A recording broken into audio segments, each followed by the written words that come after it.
I'm a Zelda fan and I've never played Ocarina of Time.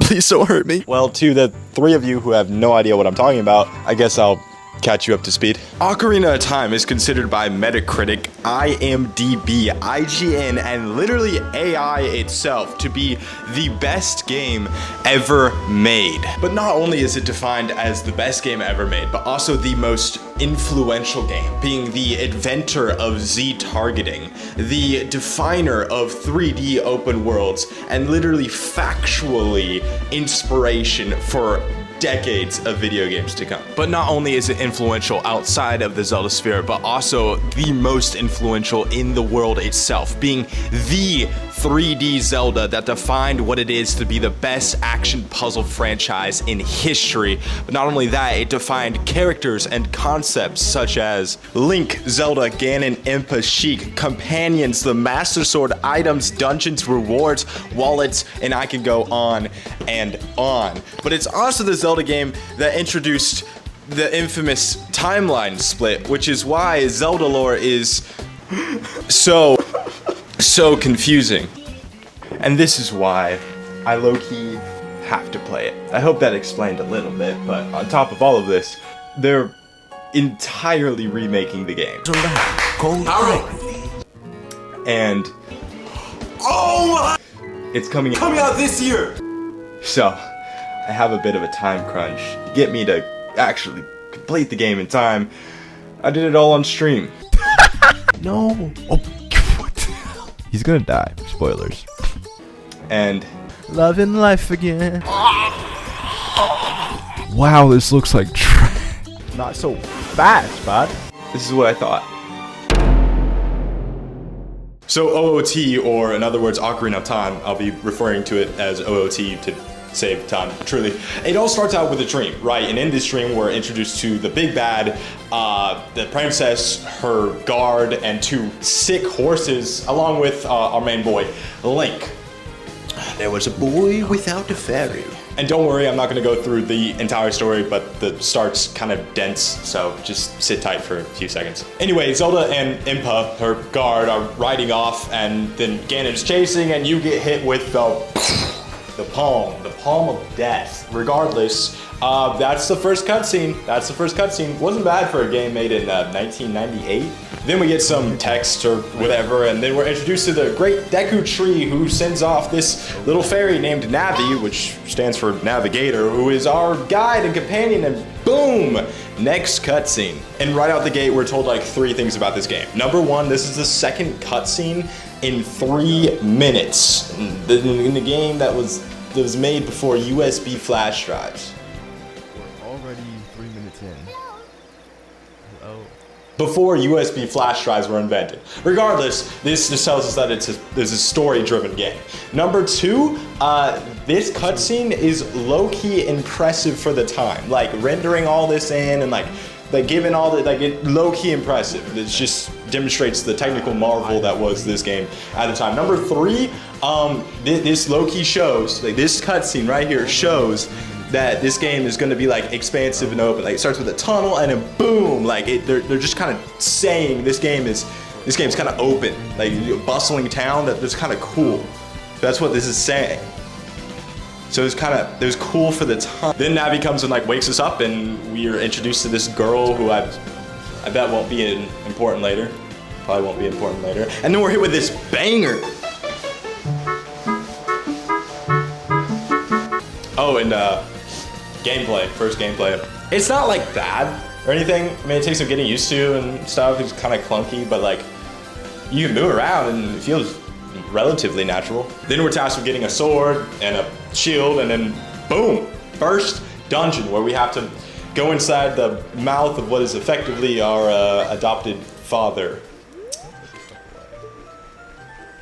Yeah. Then we did that, beat the first dungeon after 47 minutes. Yeah, those controls must be harder than I remember them being. Regardless, after doing all that, we're then introduced to the plot of stopping Ganondorf from getting the Triforce, and then we get a little green rock.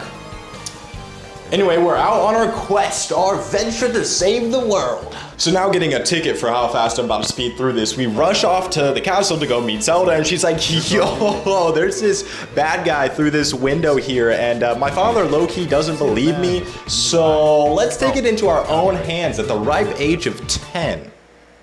So without hesitation, we're off to the next 2 dungeons to get 2 more little rocks. First up being Dodongo's Cavern. Mid. It was mid. It was relatively mid. Then comes the 3rd dungeon, which is Jabu's Belly, and this is where I had kind of my first problem with the game, so to speak. So let me explain. I'll go through this pretty quickly. But you go to King Jabu, who's just sitting on his big right? And you talk to him, and you're like, and he's like, my daughter, where is she? Type beat. I don't actually know what he said exactly. He said this. Regardless, you talk to him, and he doesn't tell you where to go. Like, no one tells you exactly where to go. Like, I bet if I walked around and explored, like, someone might have told me, like, oh yeah, she was last seen at like Lake Hylia or something, which is where you need to go. But the closest place to get to Lake Hylia, and I think the only place, is underwater. It's underwater. It's down there. It's way down there. Editing Jordan here. Really quickly, I showed a clip of a later point in which you could swim deeper, but at the point in which you don't have the minigame scale and you're trying to figure out where to go, you can't swim deep enough to get to the door. And I know I showed a clip of swimming down far enough where you could, but at the point where you're trying to figure it out, you cannot swim deep enough. You need the minigame, which I'll explain in a second. With a minigame, there was a minigame. I said it wrong, but yeah, anyway. And so this is the first of many places where I had to look something up just to progress, because like it was built in a time where, you know, experimenting and stuff was part of it, and like it was meant to make you take longer and all this stuff, but I ain't got that kind of time. So I looked it up several times, so much. I had long conversations with AI on how to progress. AI doesn't know how to play this game. Regardless, what was I saying again? Anyway, you go down through here, but after playing a mini game, that you get a scale, and you play the mini game. It's like a mini game, right? A mini optional? No, not optional. You play it, you beat it, you get a scale, you go underwater, and boom, Jabu's Belly, the name of the dungeon. This was a bad dungeon. It wasn't that fun. It wasn't that good. You had to like haul around this princess. Golly, yeah, that wasn't fun. And then we gotta go back to Zelda to give her the 3 little stones we now have, but boom! We're hit with the dream we just had, but this time it's real. It's real this time. Anyway, she chucks the ocarina into the moat around her. She chucks that thing. It's now in water, it's underwater. So we grab that, and then we go to the Temple of Time, where we find the Master Sword that says, hey, you gotta be at least this tall to ride, right?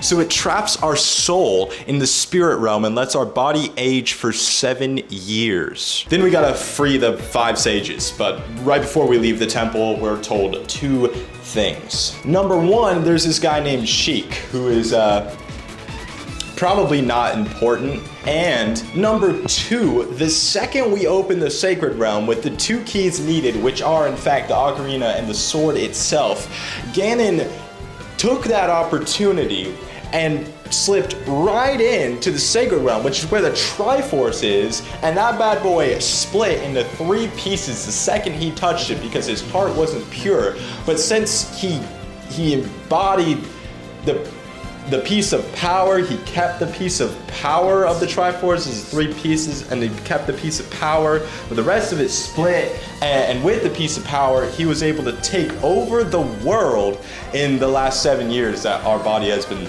trapped. For 7 years, he's taken over the world while we were gone.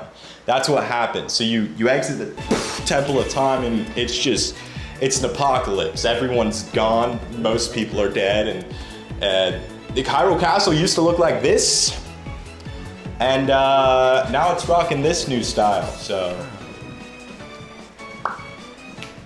Anyway, but hey, we're taller now. We're taller. We're taller. So now we gotta free the other 5 sages. There's Rauru here, he's the 6th sage, he's here. I didn't mention him, but he's there. The other 5 are conveniently placed in dungeons. Those dungeons are the forest, the fire, the water, the shadow, and the spirit temples. And this takes up the majority of your playtime. Like, all the hours in the game are in these 5 dungeons and how to get to them. But if you really look at it, I mean, nothing really happens in this period. Like, that you get cool items.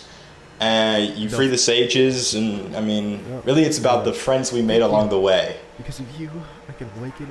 But yeah, nothing really happened. Anyway, the forest temple kind of pissed me off. I can't really remember the fire temple. I used a guide for the water temple and still got lost somehow. AI lied to me about how to get the Song of Storms, so that's all I remember about the shadow temple. And the spirit temple was kind of cool, I guess.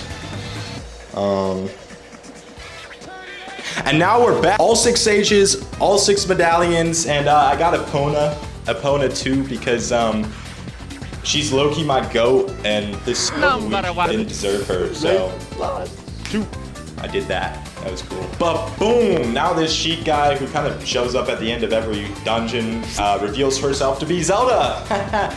Big surprise. And she kind of explains how the Triforce works, and that we actually have the Triforce of Courage when Ganondorf split it, and she has the Triforce of Wisdom. And because we have those, it's like we have to fight Ganondorf because we're like the only ones. So let's go fight Ganondorf. So we go to the gray spiral thing, and the 6 sages use every single ounce of their power to create Rainbow Road. Rainbow Road. So, last dungeon, yeah, I'd give it a 2 out of 10. AI and every guide I read said you didn't need the fire arrows to get past this gap, but I have no idea how it could be physically possible to get across with just Din's fire.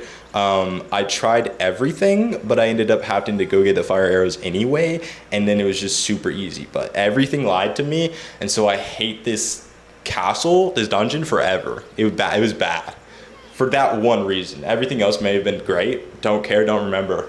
This one platforming section, 2 out of 10. Anyway, once you reach the top, you duel Ganondorf, and with your impeccable, incredible aim, you do not have to leave the fight and go to the top of Death Mountain and get double magic, because you never miss. You never miss once in your entire career, and you're just good to keep fighting, and you win. But bang, Ganon down. Now you just have to escape the castle because it's crumbling down, and in the nick of time, you escape just to have him come back to life. What? No way. Anyway, he proceeds to Aura Farm.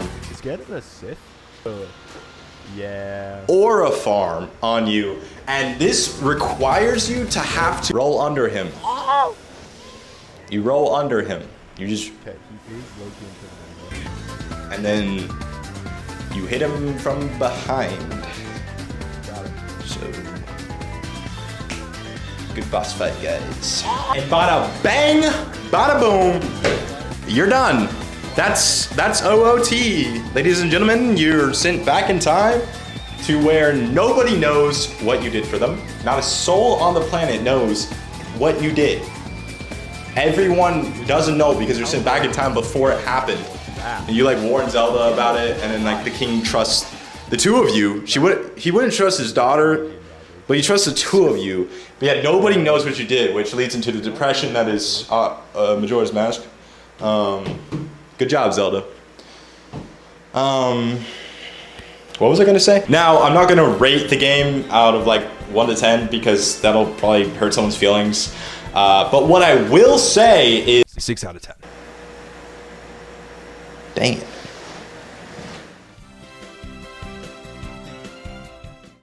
Cut.